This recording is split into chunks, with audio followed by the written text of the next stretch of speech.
अस्सलाम वालेकुम नाज़रीन, मेरा टीवी न्यूज़ में आया सायरा सुमरो माया सैयद शर्मिला शिराजी। सबका बेनी का नजर हेडलाइन ते सिक्योरिटी फोर्सेस गुजी इतला ते बलोचिस्तान में फितरतुल हिंदुस्तान खिलाफ कार्रवाई कई। 6 दहशतगर्द मारिजी विया।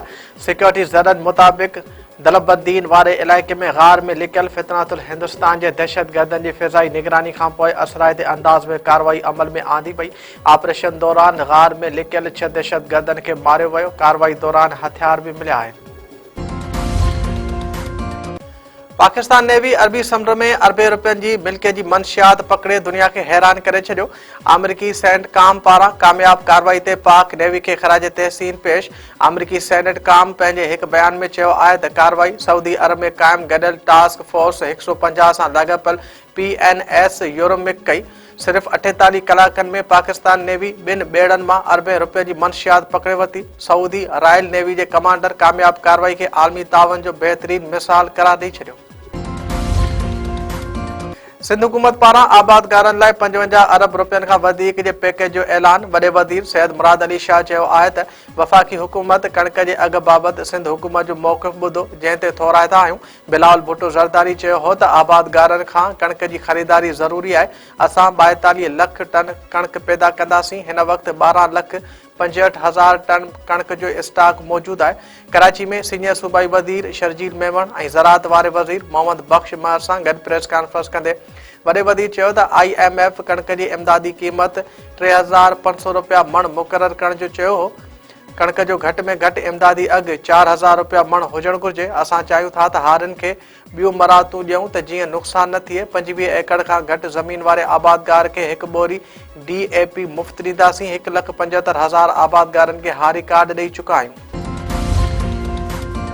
शिकारपुर में मुख़्तलिफ़ केसनि में इनाम रखियल 50 खां वधीक ॾुआरियुनि गिरफ़्तारी ॾेई छॾी। सिंध सरकार जे सरेंडर पॉलिसी तहत 72 ॾुआरी ॾोहनि जी दुनिया खे अलविदा चई पुलिस वटि पेश थिया। पुलिस आॾो पेश थियलनि में 82 केसनि में घुर्बल निसार सब्ज़ोई, 39 केसनि में घुर्बल लाडो तेगानी, बेलो तेगानी ऐं ॿिया शामिल। सरेंडर पॉलिसी वारी तक़रीब खे ख़िताब कंदे घरू वज़ीर ज़ियाउल हसन लंजार चयो आहे त ॾुआरियुनि 200 खां वधीक नंढा वॾा हथियार फिटा कया आहिनि। ॻड़ी तेगो में 5 महीननि ताईं कामयाब ऑपरेशन दौरान 107 मुग़विन खे बाज़ियाब करायो वियो। घरू वज़ीर पारां सिंध पुलिस जी कामयाबियुनि ऐं बहादुरी ते खैन ख़िराज तहसीन पेश कयो वियो। सिंध जे सीनियर वज़ीर शर्जील मेमन चयो आहे त पीपुल्स पार्टी जी दरख़्वास्त ते वफ़ाक़ी हुकूमत कणक जो इमदादी अघु मुक़ररु कयो।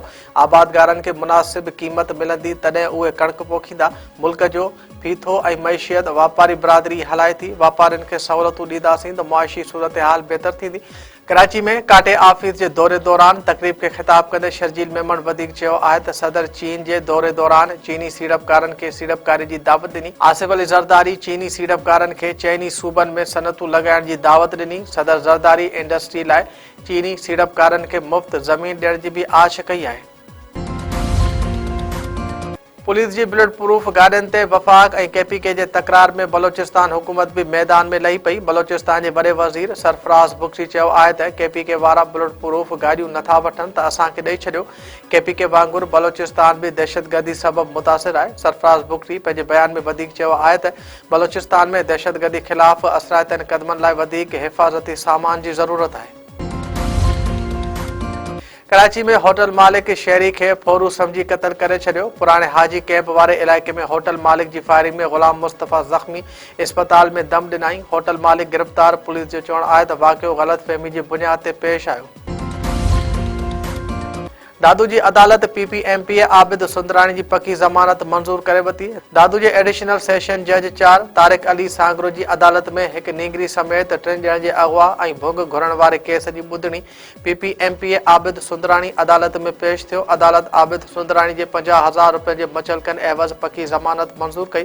औरत हमीदा डहर 3 ॼणनि जे अगवा ऐं भुग घुरण वारे मामले जो PPMP आबिद सुंदरानी मथां केस दाख़िल करायो हो।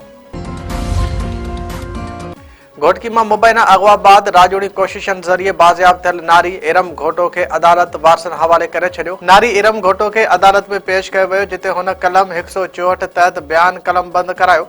नारी इरम घोटो बयान में चयो आहे त घरां नाराज़ थी सख जी कंहिं दरगाह ते पहुतसि, कंहिं बि अगवा नाहे कयो। अदालत नारी जे बयान बाद खेसि वारसनि हवाले करे छॾियो।